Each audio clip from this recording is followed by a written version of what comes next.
Alright, hello, we are back. Starting off with a giant no. So last time we went through a room with Tenmyouji and Quark, and we found out that Tenmyouji knows Akane. And that's led me to believe that he's someone that we know from the past. I tried to eliminate who I thought it could be based on eye color, because Santa had like light colored eyes. Junpei though had brown eyes. And something that I wanted to point out is that if this was Junpei, I'm kind of wondering if the old woman could have been Akane, because like he knew her, so we probably know the old woman too, right? But anyway. Damn it! What's wrong? I left something in the director's office. What? The picture? What was it? The picture. Uh-huh. I was just talking about that. Ugh, how could I forget it? Oh yeah, we must have set it down after using the face recognition thing. Yeah. I'm going back. You two go on ahead to the warehouse. Okay, but why are we separating? I want to come with you. Me too. Nah, that's fine. Why don't you head back to the warehouse, Sigma? Or do you want to go back there for another reason? The others are probably already waiting. Alright. I'll see you two later then. Wait, he's taking Quark, but not me? Right. Bye, Mr. Sigma. Okay. I watched them jog off toward the blue door. People separating is never good. Just saying. And then they were gone. I guess I should be heading back then.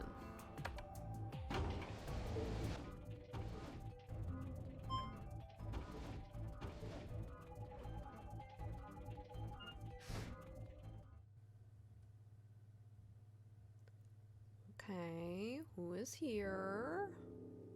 Anybody? I stepped into the warehouse to find all the other teams already there. Oh, everybody's here. Kay and Luna, Fi and Clover, and Dio. The moment Dio spotted me, he dashed over to the rightmost AB room and slid his card through the reader. We're not all here! It's just me. Would you settle down?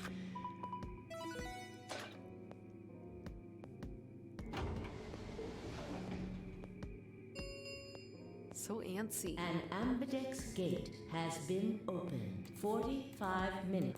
Uh-huh. As he turned to look at me, I swore I saw a flash of a smug grin. There. Happy? I waited until almost everyone was This here. time I waited for you to get back before I opened it. You see? I can be considerate. Yeah, but Tenmyouji and Quark aren't here. Yeah, where are they? I guess they forgot something back in the room we found. They ran back to grab it real quick. And they'll be here in a few minutes. No big deal. I mean, I feel like it's gonna be a big deal now. Also, we've never made it to this point. We've never gone through one of those rooms and gotten to like the star round or whatever the heck.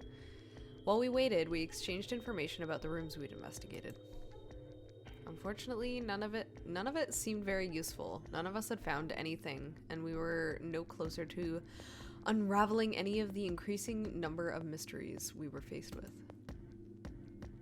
With that discussion exhausted, we sat down to wait. And they never showed up. Oh, okay. Oh. Before long, 20 minutes had passed since Dio opened the door, and Tenmyouji and Quark were nowhere in sight. Wow, what a surprise. Don't you think they're taking a little long? Yeah. Yes, I'm getting worried. Did they somehow, like, What if something happened to them? I'll go have a look. Then I shall accompany you. Okay. Alright, never mind. Nah, I'll be fine by myself. It's not that far away. Just don't look into the abyss too long, or you might become a monster. What do you... Sorry, what? That's... I don't think... Okay. Look, I'm just gonna go to the direction of the What? I'm just going to go to the director's office. I'll be right back. No big deal. Right? See you guys later. It's gonna be a big deal. And now we're leaving these people. So I'm gonna go. I'm gonna find something and be like, ah, and then I'll come back here and people won't be here or something. I gave a quick goodbye, wave, and stepped out of the warehouse.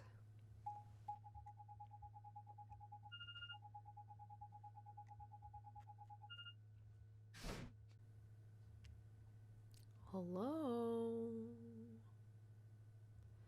Knock knock. It's empty.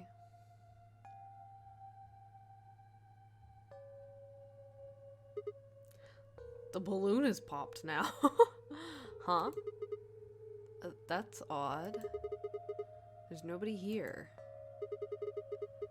The picture's gone though. Tenmyouji and Quark must have been here then. I laid out the floor B map. They must have taken the door that faces the warehouse. After that, they probably went through the warehouse and out the blue door to the elevator. Yeah, that's a much shorter route. On the other hand, I came through the red door, which is kind of the long way around. Huh? Looks like we managed to miss each other perfectly. I don't know. Maybe there's like some secret in this room or something. Ugh. Well, this was a huge waste of time. Shoot. Might as well head back, I suppose. And now we'll head back, and they won't be there. I packed up the map and was headed to the door when... Huh? There was a light on where there hadn't been a light on before. The Roomba! What? Why is the Roomba on? We messed with it earlier, but nothing seemed to work. I felt a sudden wave of inexplicable, nauseating dread. The light stared at me. I swallowed and edged cautiously towards it. The machine was in arm's reach now. I stretched my hand out toward it slowly. Hello? So, you finally made it. Hello? No, you're... I am Zero. Are you? What? I was the one who brought you here. You undoubtedly have as many questions for me as there are stars in the sky. Do I believe you? I thought you said you were one of us. I don't recognize you. As you can see, however, this is only a recording. Uh-huh. I will therefore be unable to directly answer any questions. Ask if you wish, but I cannot respond.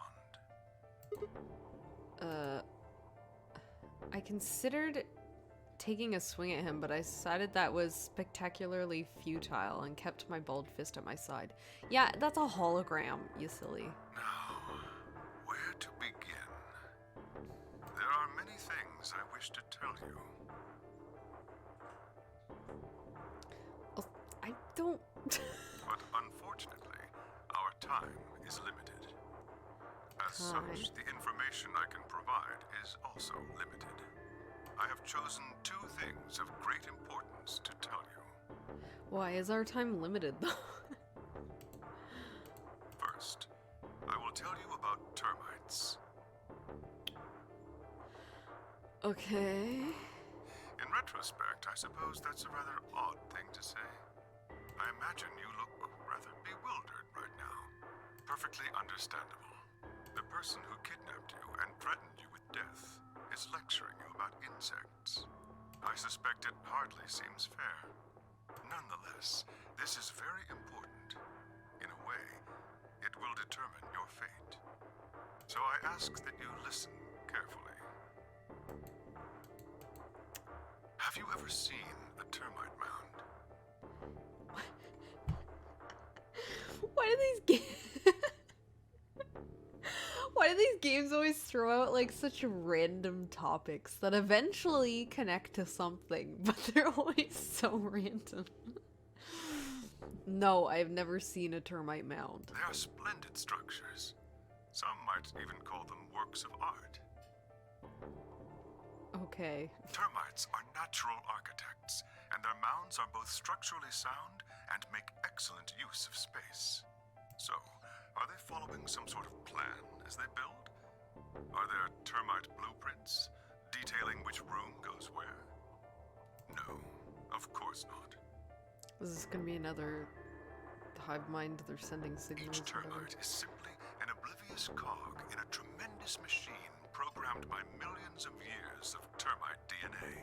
It is doubtful an individual termite has any idea what its contributions are helping to create. But a human does. We can appreciate the elegant forms of their alien cathedrals. We can see the simple beauty of their perfect functionality. We can understand the splendid planning of their structure. In other words, only an intelligence of a higher order can understand the beauty of what the termite builds. Okay. Now, consider humans. Why are we alive? Are you gonna say there's some higher power that's witnessing what we're building? Why do we love and give birth? Why do we create? From where do our cultures spring? Are you part of that cult thing too? There are many theories, but no one knows the truth. We are oblivious cogs in a tremendous machine programmed by millions of years of human There it is. DNA. No doubt you see now what this analogy is supposed to illustrate. Yes, I mean to say humans are not different from termites. We trudge through our lives with no greater understanding of our ultimate goal. You might say we don't understand what we're building. Only an intelligence of a higher order than ours can understand what we're doing. Imagine how we might look to such an intelligence. We may be building some structure so perfect and elegant, we can't even perceive it. Whatever it is, we've likely been building it on a dimension just above the ones we know since time immemorial. If we are like the termites, then what we've created is almost certainly something of tremendous beauty. Okay. And you are about to catch a glimpse of it. What? Or have you already? Well, that's enough on that subject, I think. Consider what I've said. Okay. Why is it showing me the Now, room? let's move on to the second topic.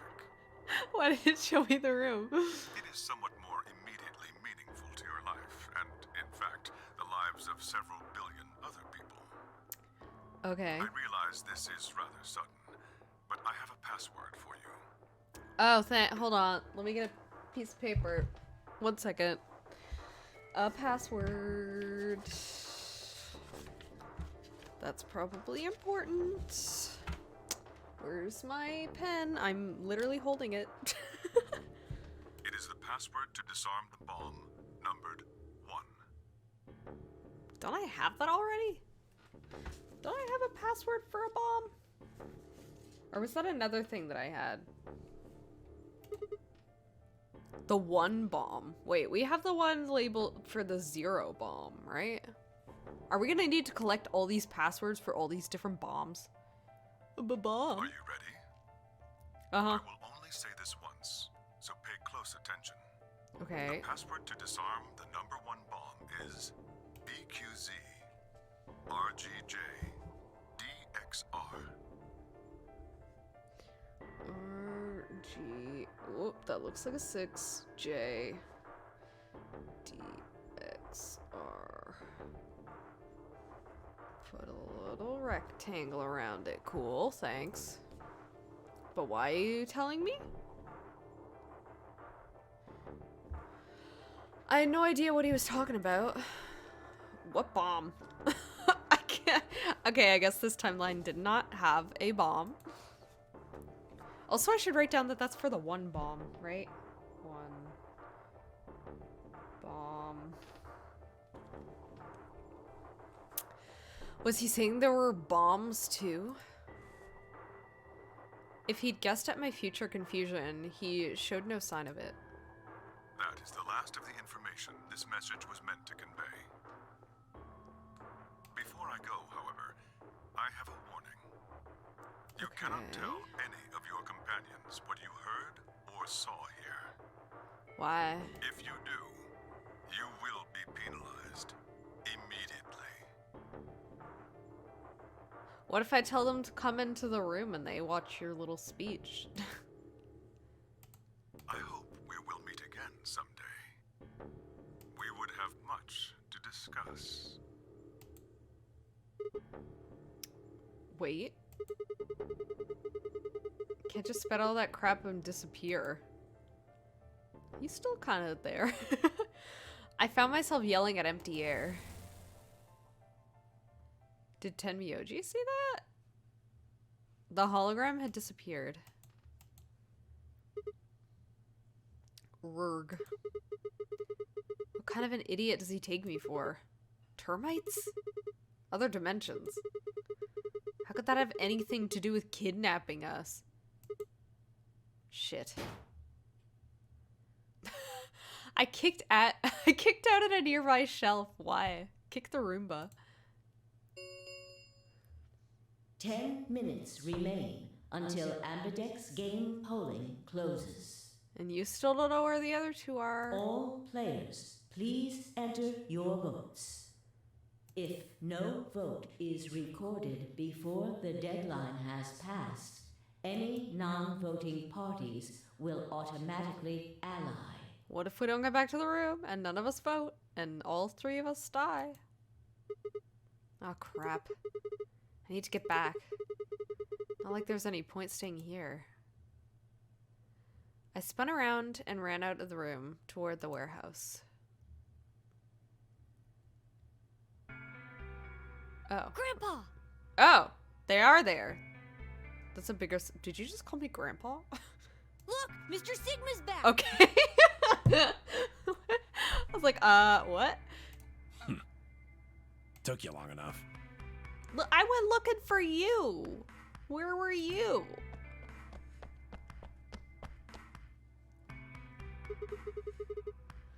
Pants. Where are the others? They're probably already in the AB rooms. rooms. Okay. They went in already? Yep. Why didn't you two? Have you been waiting for me? Yeah. Aw. Grandpa said there was something he had to tell you before we voted, no matter what. Oh, okay. I thought you were just being nice. Oh? Nothing that significant. Just wanted to tell you we're going to choose ally this round. Okay. That's it. And you had to tell me that no matter what? Seems kind of pointless. Well, no. I mean, words are cheap. You can promise whatever you want. True, but we've got something to back it up. Are you gonna stay outside? Just hear me out. Okay, go ahead. Quark and I both have 8 BP. Oh. Oh. We're already on the home stretch. So what do we need to get to the magic number? Well, we need you to choose ally. It's true, you only need 1 point, but if you leave... If you do that, it doesn't really matter to us what we pick. You'd get to 9 whether you got 2 or 3 points. Exactly. Or you get no points if I betray you. That being the case, we don't have any reason to betray you. And if we both choose ally, we both gain points. True, but you must have considered that I'll choose betray. That would mean you'd choose betray to protect yourselves. I mean... But that's why we're telling you we won't choose betray. Okay. Mm-hmm. Can I trust you? Of course. Alright, tell me one thing. Let's say we do this and both ally. Everybody gets 2 points. That means you and Quark will have enough to leave, which is great for you. But I'll be stuck with a measly 5. How do I know you aren't gonna just open the number 9 door and leave us in the lurch? I mean, after this round, right, we don't have any more doors to go through. We just sit around and wait and then we vote again, right? So it's not like a huge deal to wait. I can guarantee it. How can you guarantee it? I can give you my word. That's okay. I will not open the number 9 door, even if I have enough points to do so. That doesn't guarantee it, but I do actually trust Tenmyouji. I swear it. We aren't going to abandon everybody else just so we can escape. I don't actually remember what points other people have in this timeline to know if others will be able to leave. I swear too. I promise. Okay. Why'd you smile like that? Man. So all you got is a promise, huh? When I make a promise, I keep it. Trust me. Please! You've got to trust us. Okay. I trust him, but I don't trust children. Although I kind of want to trust Quark. All right, fine. I'll trust you. 2 minutes remain until Ambidex game polling closes. We're counting on you, Sigma. You gotta choose ally. Okay. You promised. Did I? With that, they turned and ran into the AB room, second from the right. Alright, here we go. Well, I guess I should get moving.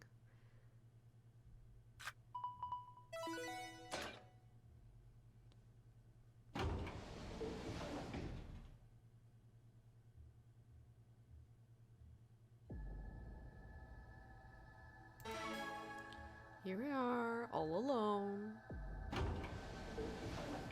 Ready to vote. 1 minute remain. Yep. I had a decision to make. Should I trust Quark and Tenmyouji? Well, I could believe they were telling the truth and still betray them.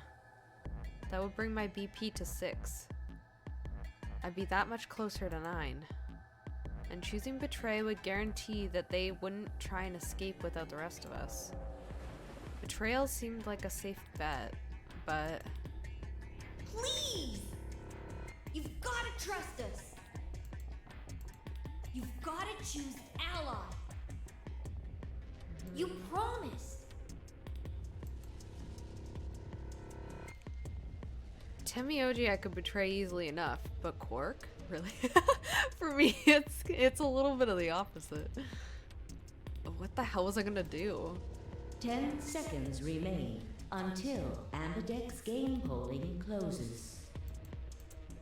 9, 8, 7, 6, 5, 4, 3, 2, 1. Oh my god, I almost clicked. I almost clicked on that trying to get through the number. I said everything like I was distrustful, but we all know what what I'm gonna choose. Round 3 of the Ambidex game has been completed. Results. Thank you, Ambidex Games. Let's go see what happened. And see if anybody else had enough points to even be able to leave, because I don't know. Results from round, please direct. No, we didn't even talk to anybody. So many people are here. Betray ally. Rude! Why would you do that? Didn't matter anyway. Who gets to leave? Clover? That's so rude! Why would you do that? Look. I knew not to trust that child. Points have been assigned or subtracted accordingly. Please check your bracelet to see your updated bracelet points.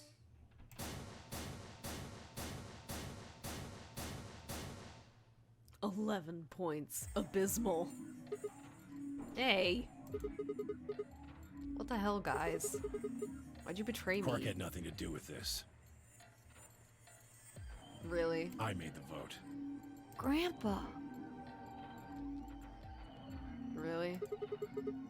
Alright, fine. Why'd you break your promise, Tenmyouji? I only promised you one thing. We wouldn't open the number 9 door, even if we got 9 points. Well, no, didn't you say... I mean, I don't think you specifically said promise, but you were like, we're going to choose this. And we can prove it, or whatever. What? So you're not going to leave? Not what I said. My dude, are you really going to be like, we don't have 9 points, we have 11? Of course we're going to leave. What? Look, see Clover over there? What? Yeah. Clover, can you like not for 1 second? Like just once in your life, can you not?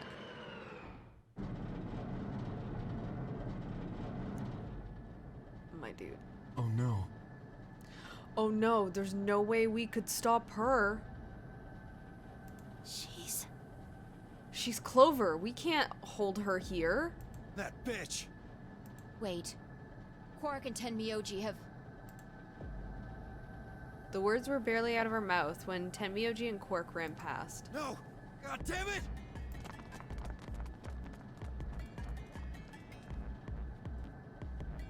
Clover, are you really going to leave? Well, yeah. Why else would I open the door? But why? I'm going to go call the others. So we can capture Zero Senior. Tenmyouji, are you and Quark going too? Yeah. Sorry about that. Sorry, everybody. I mean, that's fine, because Clover already opened the door. So Sigma, happy? I kept my promise. Clover opened the door, not me. Oh my god. This is alright. Like hell, I'm happy. That's some shady shit, Tenmyouji. Say so. I have to get out of here, and that's that. He's got to pay for what he's done. He? Zero. You mean you know who Zero Senior is? Right, yeah. Yeah. No point keeping it a secret now, I suppose. I know exactly who Zero Senior is. What?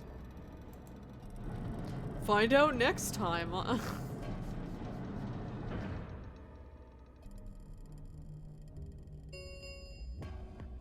The number 9, it will read. Yep. Let's go. Come on, guys. Time to move. Right. Oh, wait! This is for you, Mr. Sigma. What? Quark held something out. I looked down to see 2 pieces of folded paper. Ooh, what is this? It's a letter. Okay. I wrote it in the director's office before the AB game. I wanted to tell you what kind of guy Grandpa is. Okay. So, read it, okay? He pressed it into my hand. See you later, Mr. Sigma. Goodbye, child. He turned and ran toward the door, Tenmyouji and Clover following in his footsteps. I was so surprised by the letter that I didn't even try to stop them. Tenmyouji didn't say who... Okay. Before I could think of anything to say... See you. Goodbye. But you just said there's no point in keeping it... Okay. Maybe the letter will say something. I doubt it, but maybe. Also, I assume this is Tenmyouji's ending that we're getting right now. Maybe. The number 9. This Yeah, end they closed. as Let the me game read the is letter. saved. Please.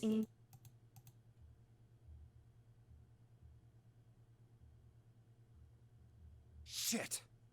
They're gone. Hey gang, wanna hang out? All we can do now is hope they bring help back. Indeed. I agree.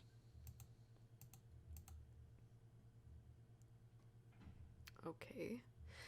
I looked down at Quark's letter and slowly unfolded it. This is gonna be another thing where I have to read a lot. His handwriting was still slightly uneven, but he'd filled both pages with writing. I began to read.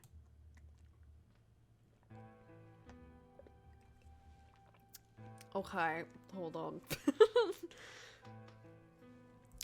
Right, Quark. It was a really rainy. It was a really stormy day when he found me. He said the rain was coming down so hard it almost hurt, but somehow he managed to hear a baby crying.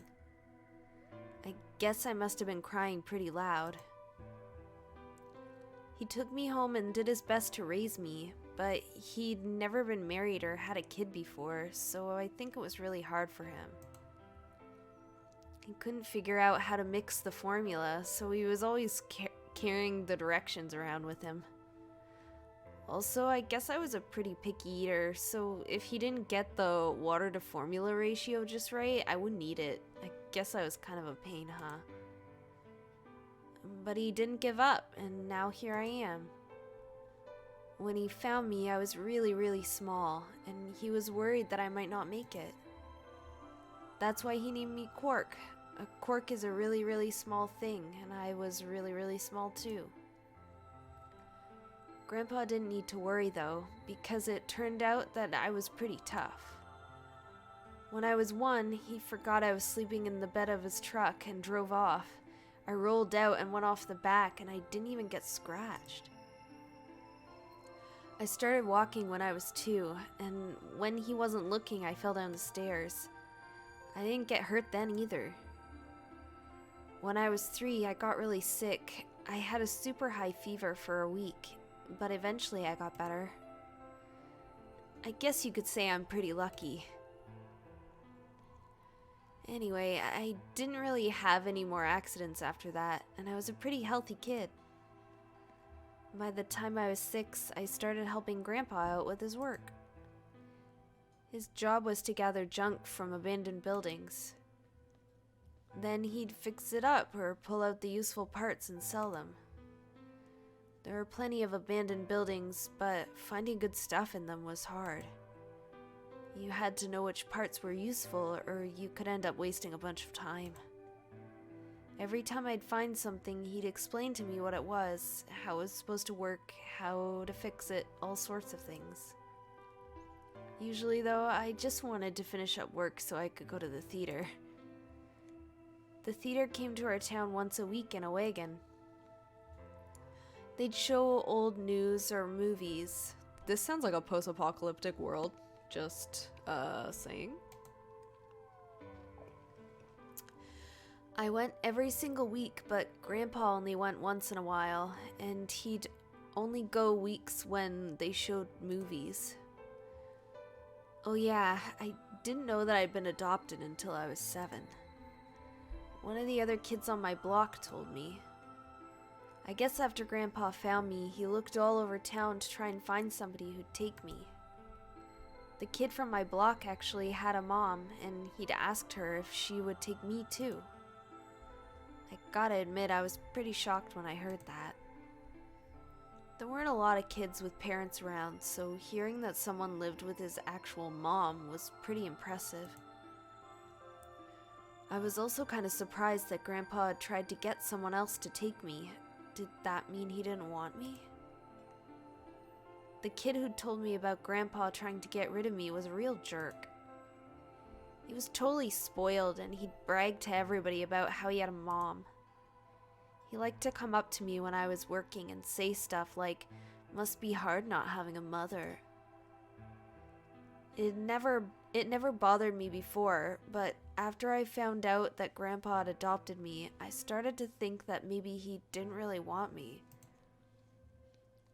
If I could work on my own, then he could get rid of me. I was scared to know the truth, so I never asked him. Then one day he took me to a bar in our neighborhood. During the day, of course. He went there sometimes to drink scotch, but I'd never gone before. When we got in, he just walked up to the counter with that grumpy look he has, and I thought, oh no, he's gonna make me work here. But I was wrong. I saw him pass something to the bartender, and then he picked me up and set me down on the stool next to the counter. The stool was pretty high, especially for a 7-year-old kid, and my legs just dangled off of it. It seemed really, really high to me, and I was pretty nervous. You know, Quark is pretty good at writing. This is really well written for a child. Also, I'm guessing this is actually Quark's ending, not Tenmyouji's ending.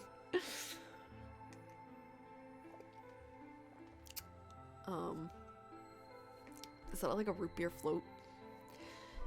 Eventually, the bartender came back over with a glass of scotch and another big glass full of something else. As I looked closer, I realized that the second glass was full of some sort of brown liquid with a scoop of ice cream in it. It took me a minute to realize what it was. A root beer float. I'd never seen one before. I was so surprised. Root beer was even more expensive than the nicest alcohol in the bar. To me and the other kids, it seemed more like an urban legend than a real drink. But there it was, right in front of me. I stared at the float. I still wasn't sure it was real at that point, and then turned to look at Grandpa. He looked back at me. I didn't know what to do, so I turned to the bartender.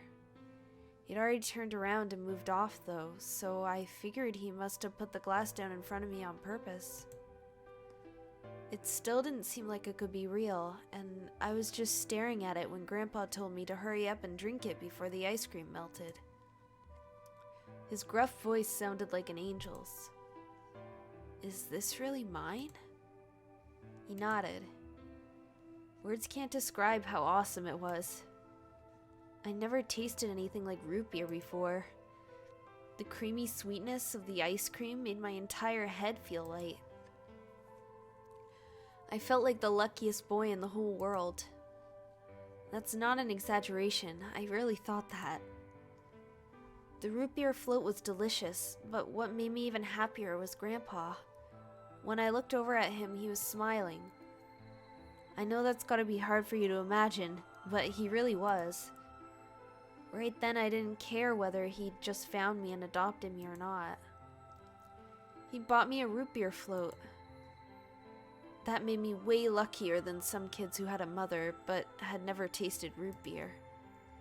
Of course, after we left the bar, he was the first kid I bragged to. So Grandpa and I were doing pretty good. Until the fight. I was in a super bad mood that day. I'd torn one of my shoes that morning, and some old drunk guy had yelled at me. All the junk I found was totally useless. The day was almost over, and I was fed up, so I just grabbed some random trash and took it back to the house. When I showed what I'd found to Grandpa, he frowned. He started going through each thing I'd brought back, explaining why they were all useless. I got really mad and just yelled, "I don't care!" Then he got mad, and I couldn't take it anymore, so I ran away. I was pretty upset, and I started thinking that maybe Grandpa had only adopted me so he could raise me to work and make money for him. After a while, I went and hid in an abandoned building, but by then I'd started to calm down and think that maybe I should go back and apologize. It started raining pretty hard though, so I decided I should wait for it to stop. But that was just an excuse. The truth was that I was nervous. Part of me knew I'd done something wrong, but I didn't want to admit it. The rain didn't stop though, so I just sat there staring out at the gloomy gray sky. I imagined Grandpa coming to get me. It kept raining all night and he never showed up. I gave up waiting and decided it was time to go home. I was about halfway there when I heard somebody groaning. At first I thought I should just ignore it and not get involved, but I went over anyway and it was Grandpa. He was totally soaked and I could tell right away that he'd been there for a really long time. I yelled and he opened his eyes a little bit. He smiled weakly and said he was glad I was safe. He'd spent all night out in the rain looking for me. I felt awful. Grandpa had been out in the rain looking for me so long that he'd collapsed. I was horrible. He'd heard me crying in the rain, but I hadn't heard him. As I ran to get the doctor, I promised whatever God might be listening that if they would only save Grandpa, I'd never ask for another root beer float ever again. He got a real bad fever and his temperature wouldn't go down for days. The doctor said that if it kept up, he'd die. If he died, then I'd be all alone. There wouldn't be anybody left to take care of me. Well, to care about me. The thought of that happening terrified me. Fortunately, I must have passed some of my luck on to Grandpa, because a week later his fever finally broke. I was glad he wasn't going to die, but I was also a little scared. What if he'd decided that he didn't want a stupid kid like me around anymore? My plan was to apologize as soon as he woke up, but when the moment came, my brain just stopped. Grandpa started to talk, and it took me a minute to realize he was apologizing. I didn't know what to think. He explained that he was an old man, and that meant he was probably going to die sooner rather than later. He was strict with me because he wanted to make sure I'd be able to make it on my own after he was gone. But maybe he'd been a little too strict. All the things I'd worried about had been stupid and selfish. Grandpa cared about me a whole lot. He'd been worried when I ran off, and he'd gone out into the rain to look for me. I tried to apologize, but when I opened my mouth, I just started crying. I don't think I've cried that much since I was a baby. But he just smiled and patted my head. I asked him if he'd ever regretted adopting me. His eyes got all wide and he said, "Of course not." He told me that he was looking for a really important lady, and because of that, he had to give up on pretty much everything else in his life. But when he took me in and started raising me, he felt like he'd gotten some of what he lost back. That was when I decided I'd stay with him forever. Even if he said I couldn't.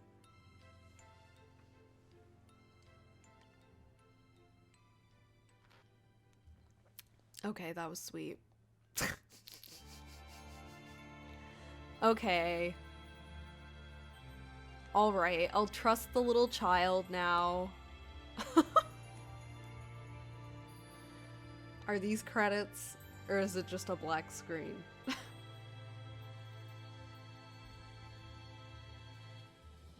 Hello. Okay, it's credits. Okay. Wait, it was Tenmyouji's ending. What the heck is gonna be Quark's ending? What?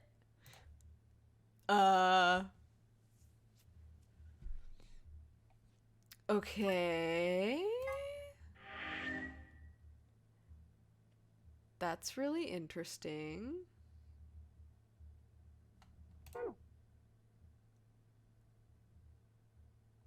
Now I don't know if I should like choose betray here real quick.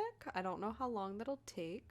Do you think it'll be like 15 minutes? Let's just go for it. Let's just go right in. We had that nice, sad, you know, heartwarming letter. Now let's betray them. Now let's betray them. Oh no, I feel really bad. It's okay, it's okay, it's okay.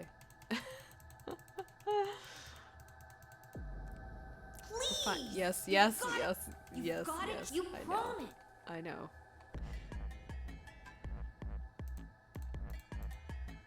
10 seconds remain.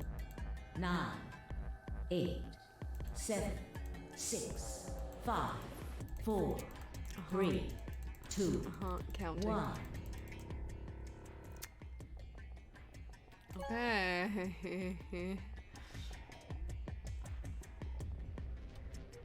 Round 3. Results will be. Thank you. I feel bad already. I hope that they also chose Betray, or else it'll just look really bad on me. Results from round 3. Please start.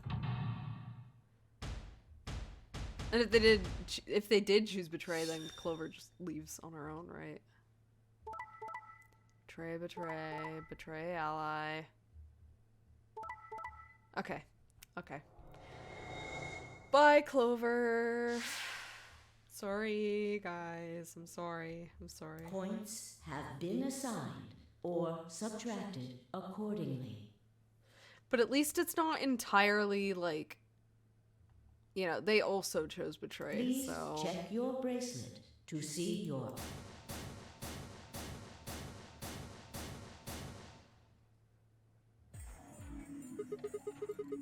Hey, what's the deal? Quark had nothing to do with it. I entered the vote. So why'd you choose Betray? Couldn't I ask you the same thing? I mean... I don't really think this is the time for a fight, though. Look, Clover's over by the door. What? Oh no.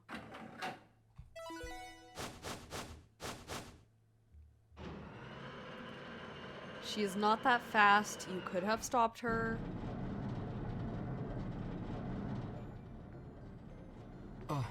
The number 9 door. Fuck, she opened it. Ugh! Why? Clover, wait!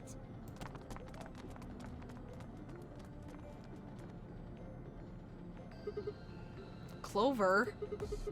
What the hell do you think you're doing? I'm going to call the others. What? Get justice for Alice. Justice? What do you mean?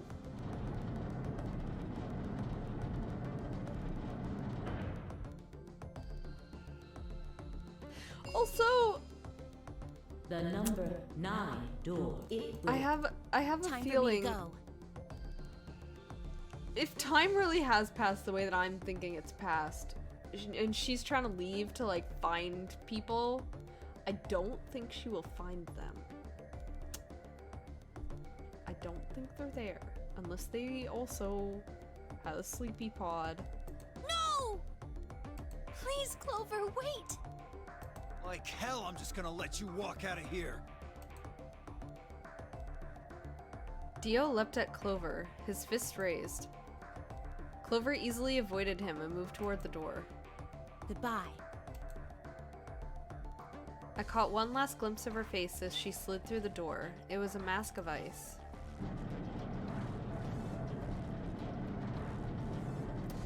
Goodbye.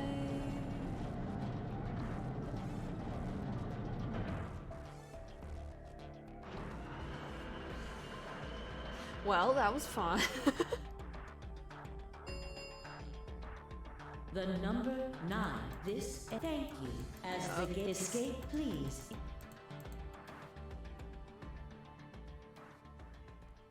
No one's even gonna say anything? No one's even gonna say anything? Okay. Okay. Alright. Okay. Well, I liked the, the other ending better. Yeah.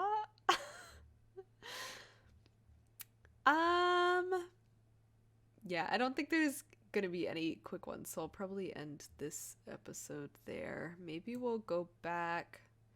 I'll probably do like that. I don't know if we can do that yet, so I won't go there yet. And then we'll probably go here. Because that's the only other place we can go.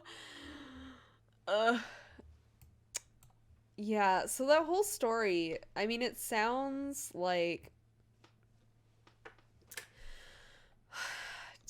I feel like... Did someone not say that Junpei was looking for Akane for a really long time or something? Was it like Clover saying that Seven had said that in one of the stories? So I feel like maybe Tenmyouji is Junpei? But it's weird that you would have a different name.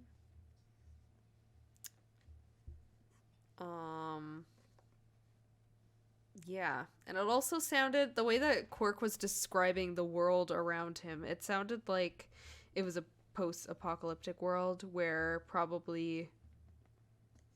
maybe the, like, Radical Six or whatever had already spread, and there's, like, a bunch of abandoned buildings, and people don't have mothers because they're probably dead. So yeah, my guess is that a lot of time has passed, and Clover leaving the building, maybe she probably won't even find anybody that she's looking for, because time will have passed, and they may not be there. But yeah. Good stuff. I like Tenmyouji. And Quark is okay too. I'm still, like, always suspicious of him. I'm a lot less suspicious of him now, but just, like, I don't know. He's got that little child smile, a little mischievous, you know?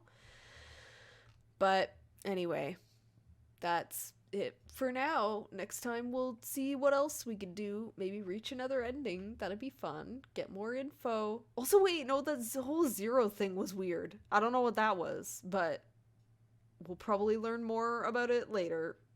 Okay. Goodbye.